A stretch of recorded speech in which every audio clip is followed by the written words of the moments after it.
Hey guys, my name's Crystal Kenny, and I'm in love with creating. All things artistic and imagination involved.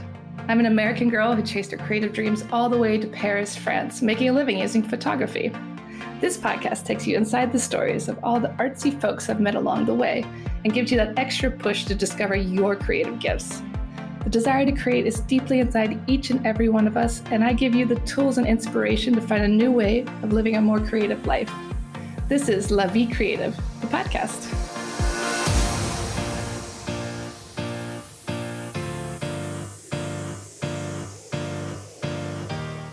Today on the show, I interview Christina Consolé. She is a lover of all things French and lives in New York City full-time, but takes every moment she can to visit the City of Light. And she recently started a group called Parisian Niche. We talk about this new fabulous group and why she loves Paris so much. So welcome to the show, Christina. I'm so happy to have you here. I'm so excited to be here. Thank you for having me. Now, you have had a love affair with France for a very long time. You come here as often as life will allow you to. You are a New Yorker, but I feel like a Parisian at heart. Do you want to tell us a little bit more about that? Absolutely. As you said, my love affair with Paris began decades ago. Even in middle school, I was in school and studying the French language. It was something that came very easily to me. And my teacher, who was, an old-time nun, pulled me aside and showed me pictures of her time at the Sorbonne. And she said, this is something you could do one day. Would it ever interest you? And I was sold. I was very singularly focused on getting there one day. I did have the dream to study at the Sorbonne. And, those dreams go out of your head for some time. But then in university, I saw an ad for a pilot program to go be an au pair. And it was just the perfect timing, the perfect opportunity, the perfect budget to go live and work and study abroad, and I had the best experience. Yeah, talk a little bit about that, because so many people become au pairs, and it's like kind of mixed experiences, but yes. You're still in contact with your family. Absolutely. Honestly, I truly view them as my family. I realize that a lot of au pairs don't have the luck that I had. I got placed with an incredibly wonderful family. There was 4 children. So while it sounds overwhelming, I was able to speak English with that family. I was there to teach them English. So I always had a comfort level of being able to communicate. And it helped us to get close right off the bat. And that relationship, which is still thriving today, is a big part of my love for the city. I don't get that viewpoint that Parisians are cold or aloof. It's not at all the case. They are the warmest people. And I've found that firsthand through that au pair experience. Now, how long have you been coming to Paris since then? Like, how many times have you been here? And I know you like to spend as much time as you can when you do arrive. Absolutely. So, COVID aside, I would say that I lived there from 96 to 98. And then ever since then, at least 2 to 3 times a year, typically at around a 10-day mark per trip. So if we're adding it up, it's at least another year of living there. I do try to stay all over town to get a different point of view and a different experience every time. But the amount of trips, it's impossible to count, and I'm glad for that. I'm super happy to have lost count and just keep that number close to my heart because it is my second home. Yeah, I know so many people dream of moving here, and it can be, complicated, but I think you have it down just coming as often as you can, and then you don't have to deal with all the visa stuff and all that. The paperwork. Absolutely. And the more I think of it, the more I'm really intrigued and inspired by the 90-90 plan, which is where you go for up to 3 months, no visa required, go back to your homeland, fill out those 3 months there. I feel I have the best of both worlds because, I have my family here, my doctors here, a core group of friends here, but I've also established that in Paris as well. And again, as you say, I don't have to worry about visa, extra taxes, permanent lodging. There's so much of the red tape that I just get to avoid and enjoy the city, and it never becomes a burden. It's just always a pleasure.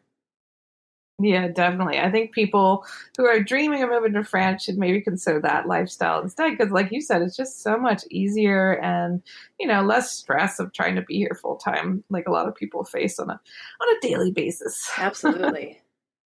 And I want to talk a little bit more about your new group, Parisian Niche. So this is a group you just recently started. Tell listeners about this group. Absolutely. So this group actually became born out of my book club. And the book club has been going strong for over 3 years. We're 50 books deep, which is around 20,000 pages.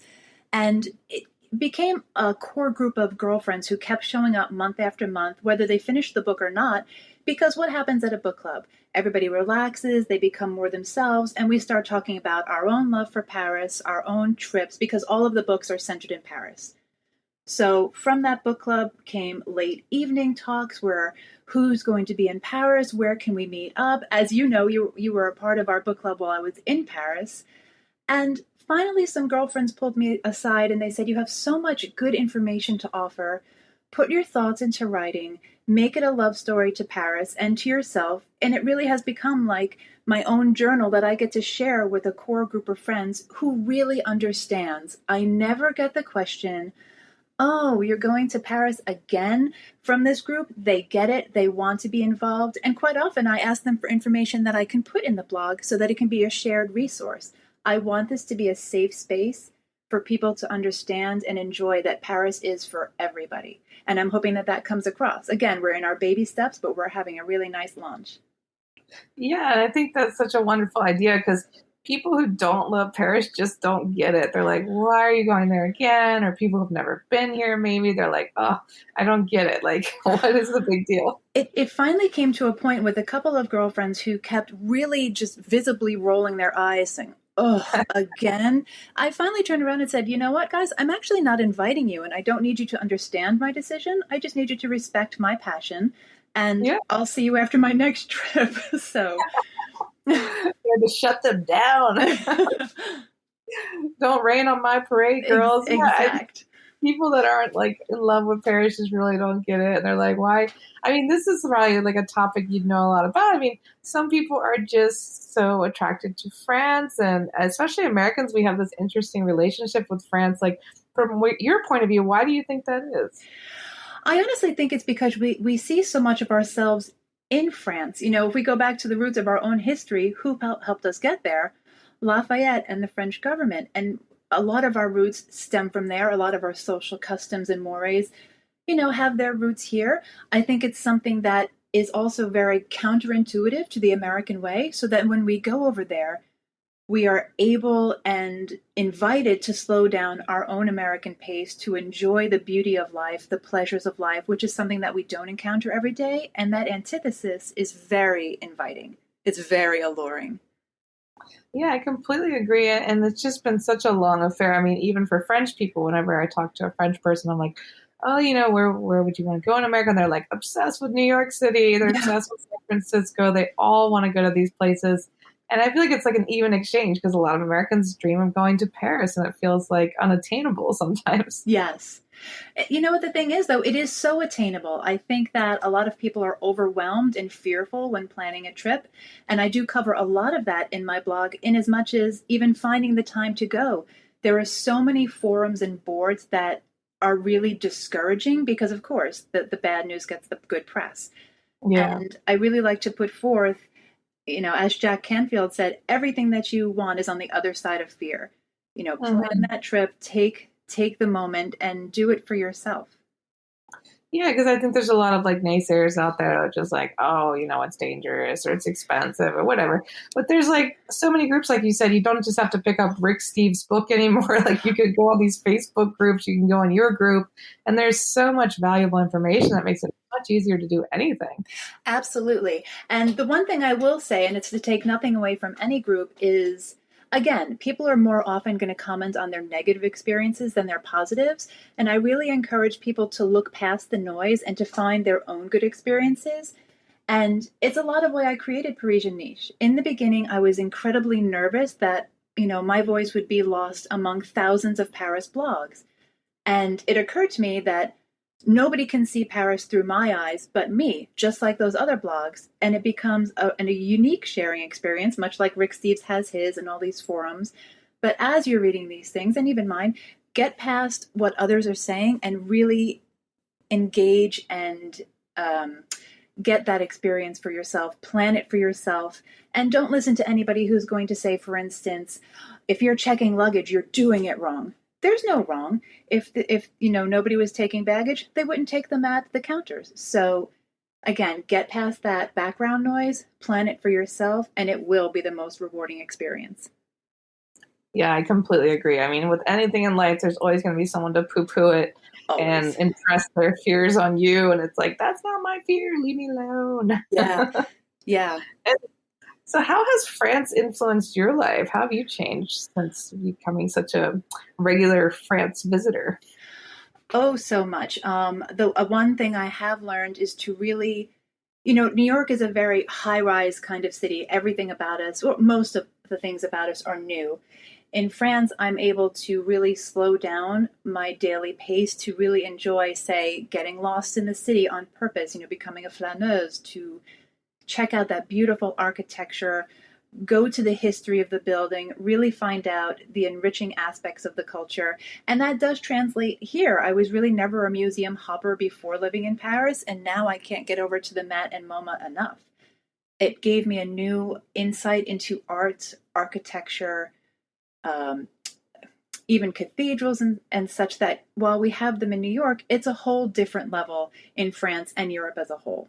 And it's translated here for me to be more open and exploring in the arts and culture. I completely agree. I feel the same way about wine. I was not a wine drinker Mm, until I moved to France. I was like, that's for snobs. I didn't know anything about wine.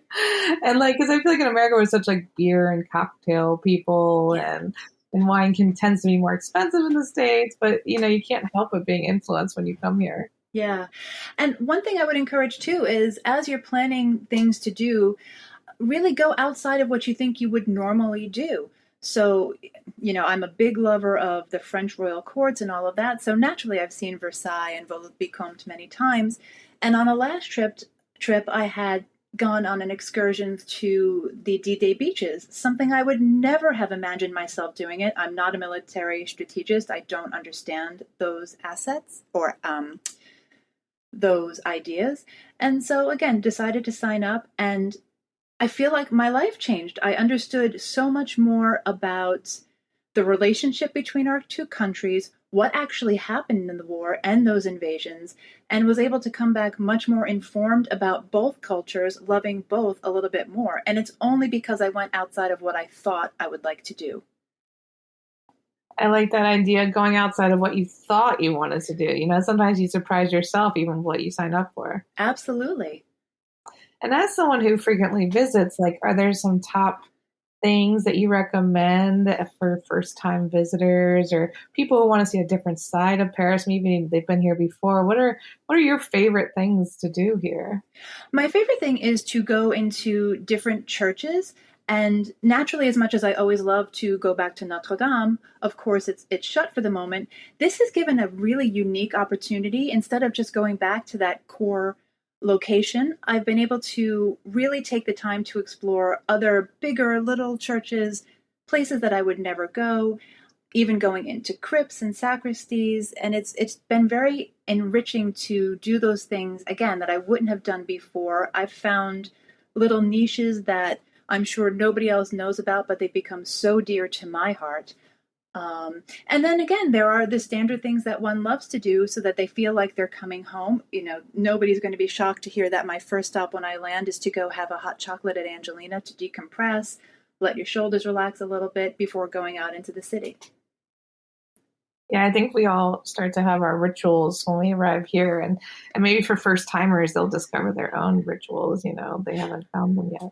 Absolutely. And I think a lot of it would have to do of where you stay in town. So for instance, somebody who's staying right across the Louvre, right across the street from the Louvre, as I typically do like to do, is going to have a very different experience from somebody staying just next to the Luxembourg Gardens or over by the Parc Monceau or any part of town. Every different quartier is its own experience and its own microculture. It's great. Yeah, and I think that you should really do that research maybe through your group or wherever on the internet, and just to know like what each area is like, because I think a lot of people don't really fully understand how different every arrondissement in Paris is. Absolutely. And even within each arrondissement, there's little subsections. It's wild and it's fantastic. I love getting to know those little nooks and crannies. And without the opportunity to keep returning to that city, I might have only seen and experienced the greatest hits, but those return trips really allow the opportunity to get out there and see and do more and to journal about it.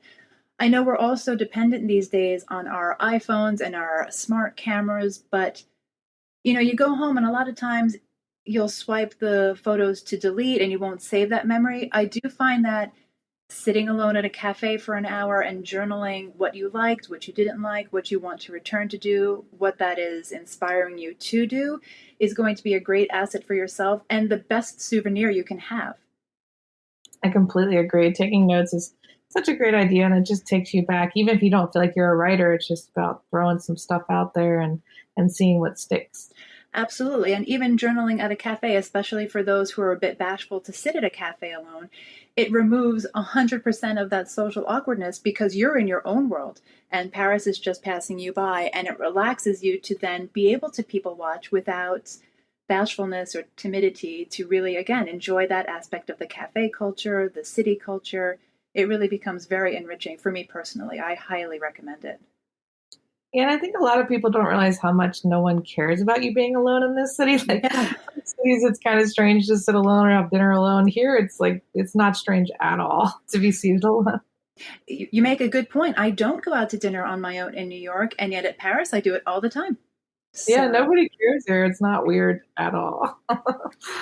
And what's one habit that French people have that you wish Americans would adapt or pick up, or even a couple habits? What are some things here that you really like that they do that you wish we would do in America? the first thing that pops into my mind is lunch, especially for those who work. So the New York culture is not really adept at taking a proper lunch break, going away from your desk. Typically, I will grab something from the kitchen and eat while I work.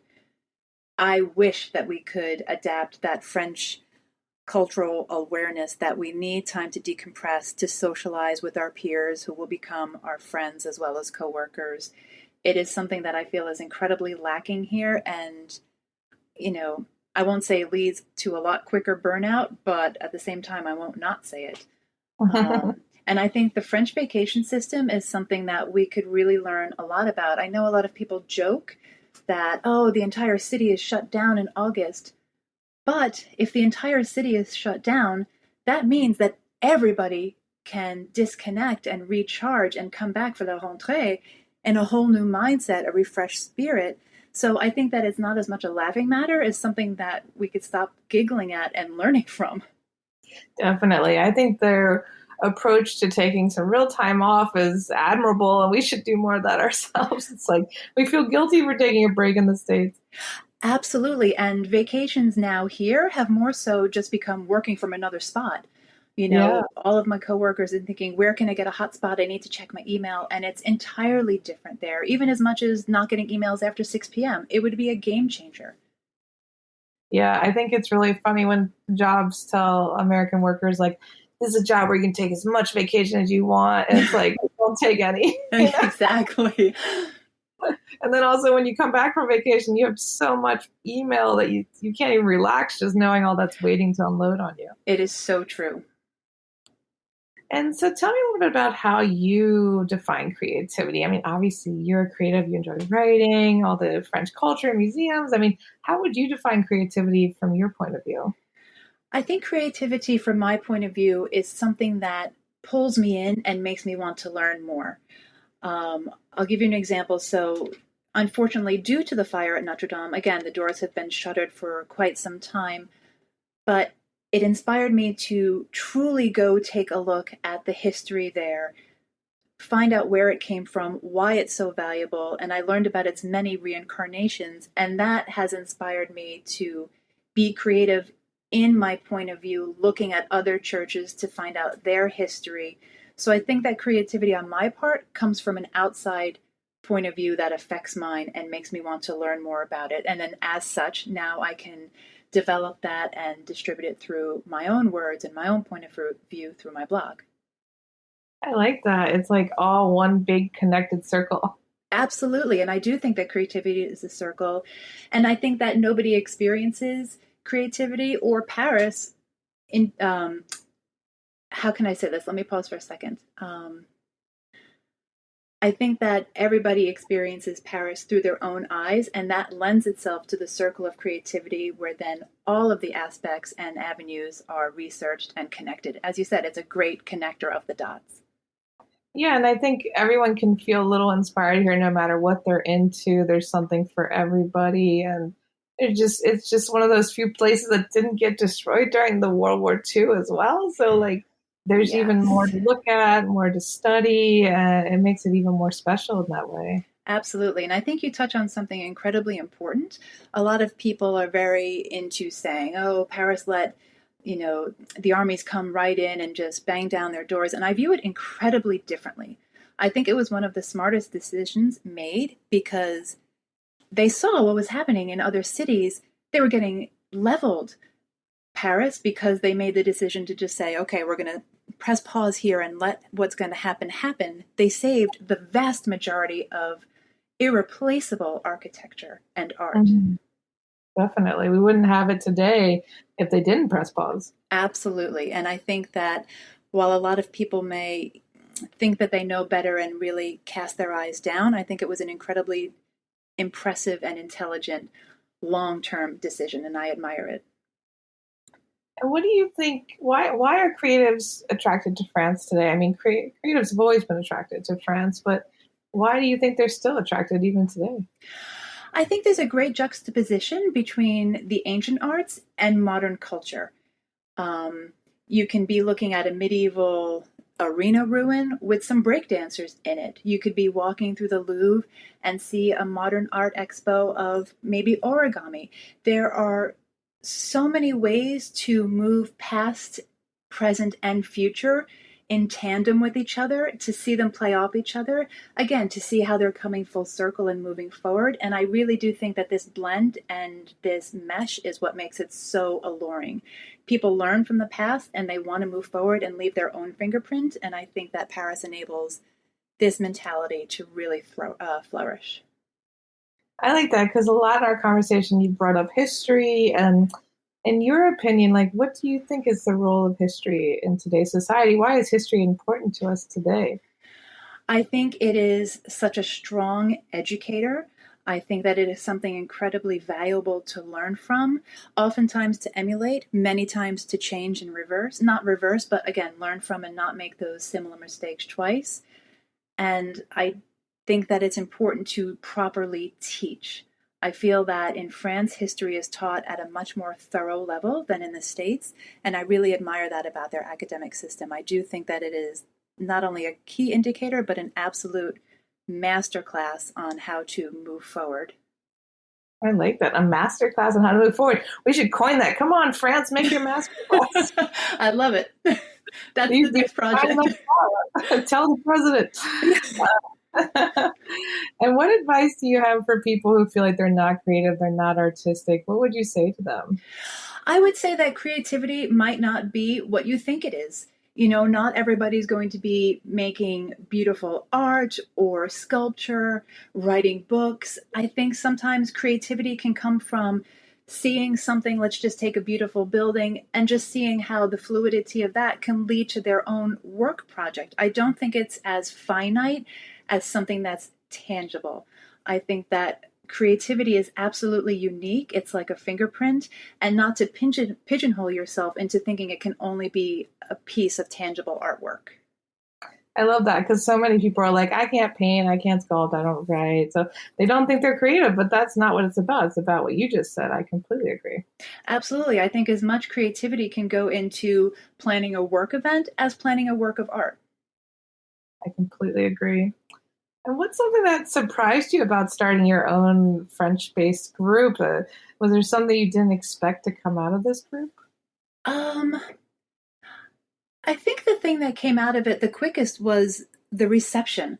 I feel very fortunate that I had a core group of friends who was interested in Paris, but I was very surprised at how quickly the word got out. I figured I would still be at around 25 subscribers, let's be honest, most of them my family, and it's not been the case. And I'm very comfortable growing at a very slow pace. I do want this to be very consistent. I don't want the passion level for creating the blog to peak and then disappear and then be very inconsistent with my posts and ideas. So I'm happy to be growing slow, but I was very surprised at the outpour of absolute support, camaraderie. There's been a lot more positive words than negative, and I am incredibly grateful for that. I don't expect it to last forever, but it has been incredibly encouraging in these baby steps.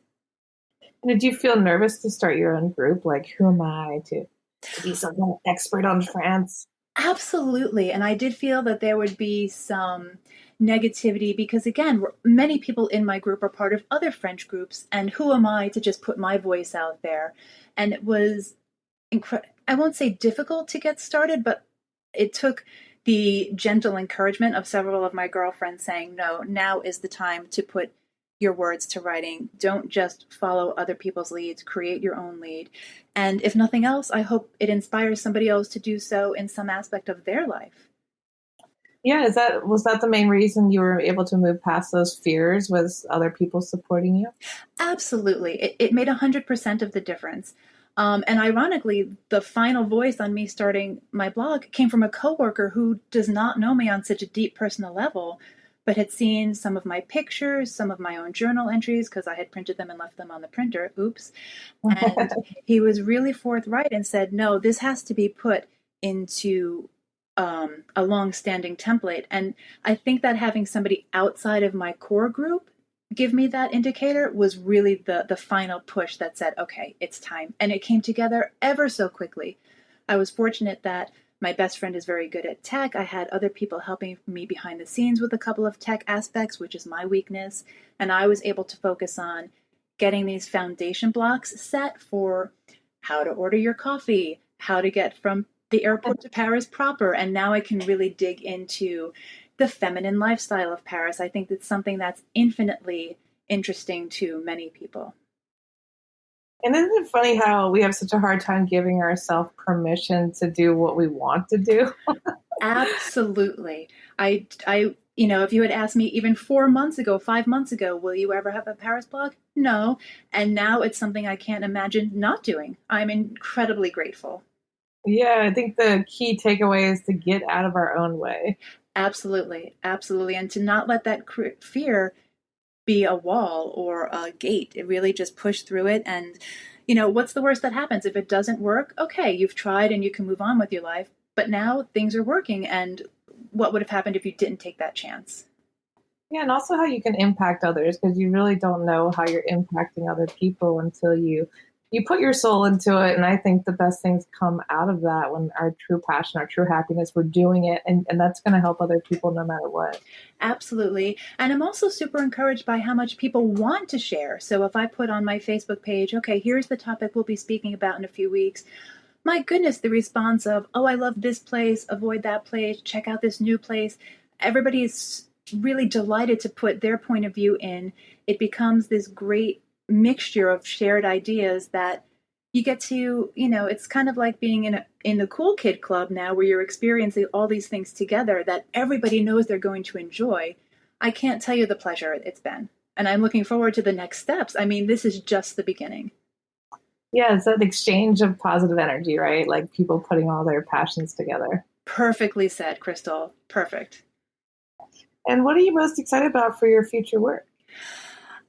Let's be honest, getting back to Paris, to get out there, to see more things that I hadn't thought to look of before.